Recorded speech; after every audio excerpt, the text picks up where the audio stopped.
Pamilya sa duha ka mga senior citizens nga nadisgrasya human mabanggay sa usa ka di pasayerong multicab niadtong Lunes sa buntag dito sa Barangay Igbo, Lapu-Lapu City. Anda makigsitol sa multicab driver. Si Luan Merondina sa report. Gihaya na karon sa ilang panimay sa sitio Santa Maria, Barangay Pusok, ang 60 anyos nga si Susan Torregosa.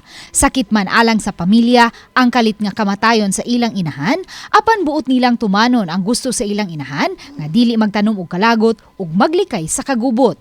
Busa matod sa kamagwang ang anak sa biktima nga si Gail, andam silang makigsettle sa multicab driver.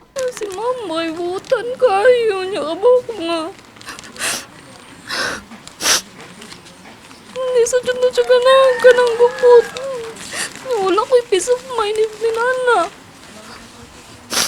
Asop na wala pa dyan ko nagunaw na kaya nga kung isiguro nga pailo na dyan si mama. Samtang ipahibaw usab sa mga anak sa biktima nga karong adlaw, inanay nang naarang-arang ang kahimtang sa ilang amahan nga si Desiderio sa 64 anyos kinsa nahiagom og daghang mga samad ug bali sa lawas. Gihulagway ni Gail nga usa ka milagro nga naka-recover ang ilang amahan kay na-unconscious kini atul sa disgrasya. Apan wa pa nila kini pahibaw nga mitaliwa na ang iyang asawa. Si Desiderio, usa ka plant mechanic sa Mactan Cebu International Airport ug moretiro na unta sunod buwan. Grabe kami na sa Ginoo. Chat din ako mamod nga. Ate, okay na improvement si Papa mo to. Nakahilak na nga, Jamie, ganyan. Nakahilak ko nagbasa sa message sa ako. Bangod ba nga. Lord, salamat kayo.